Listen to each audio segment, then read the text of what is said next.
make waste-free living more available to more people in different types of life situations. It's important that all levels of government and corporations all take responsibility for their end of the process and regulation, and that's all part of it. But I think that there's a lot that individuals and households can do to make a big difference now without having to wait. We can actually make a lot of change now, and by osmosis, a lot of that will filter broadly across the population and then filter upwards into the chains of power. It is constantly rewarding to know that the choices that you're making in your life are beneficial, or at least not harmful. It feels pretty good to have not contributed all of that landfill. There's many tonnes of waste that we have avoided by making these life choices. And I think the average household is able to produce enough waste to fill a 3-bedroom house every year in Australia. And so that means that's at least three 3-bedroom houses that we haven't Three of filled. this house. 3 of this house that we haven't filled with waste, just by making a bunch of relatively minor changes in how we do things. And I think we're happier for it. I sleep a little better. Yeah, that's right.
They're projected to produce more plastic in the next decade than has been produced since the 1950s.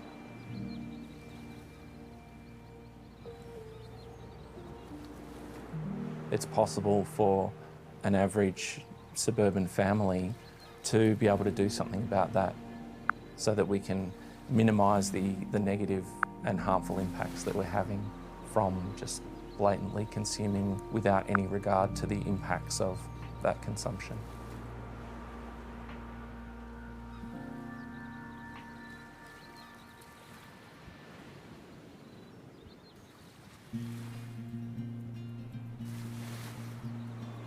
I'm Lauren, and this is Oberon, and we live in Muranina Land in Taroona in Tasmania, about 15 minutes from Hobart, and we live here with our 3 daughters, Audrey, who's 15, Xanthi, who's 12, and Maisie, who's 8.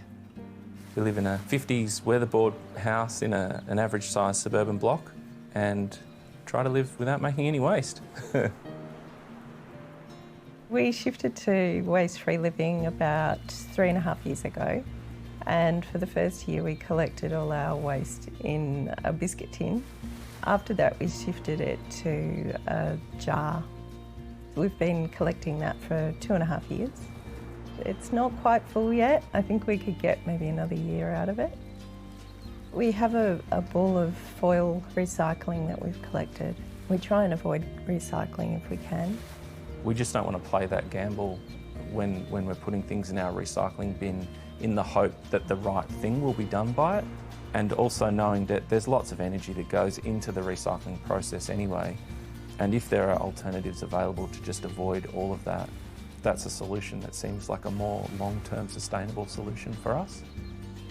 And that one ball is like two years of our recycling. Some of the bigger changes in our lifestyle have been around shopping and food, because food packaging is a big part of a lot of people's waste, and it was a big part of ours. We buy a lot of our food in bulk, which means taking our bags and containers and jars to shops and having the ingredient put into those and bringing it home, and you can just put it on the shelf and it's ready to go, and there's no packaging and there's no advertising. It's very simple and straightforward. We also will buy food in containers when we go to the butcher or the fishmonger or the guy who gives us snacks for our pets.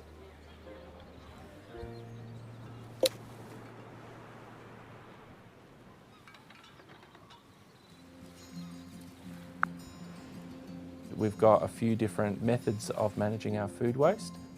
We keep two buckets on our sink. One is for scraps for the chooks, and the rest is for the compost bin. We have cold compost bins in our garden. We also have a dedicated worm farm just for pet poo.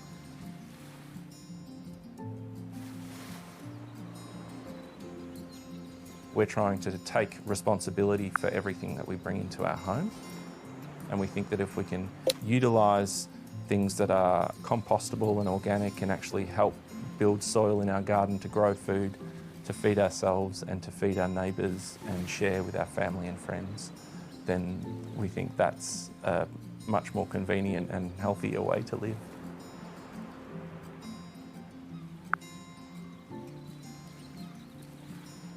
I'll preserve lots of fruit from our garden, whether it be mulberries or apples or quinces.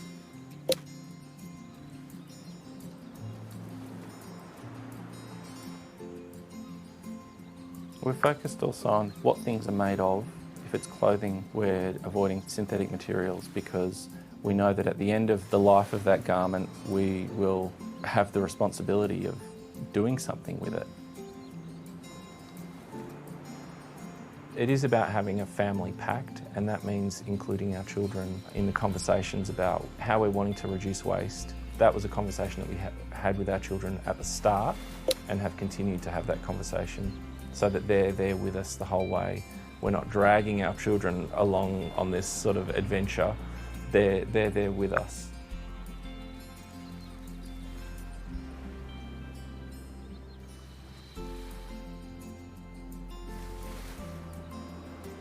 There is a misconception because I am at home with our kids, homeschooling them, which is a full-time job on its own, and I also run a business, but it's often perceived that we have so much extra time in our day that we must be able to do all of this because of that. And I don't know that that's necessarily true. I was homeschooling the girls before we moved to waste-free living, and I was just as busy then as I am now.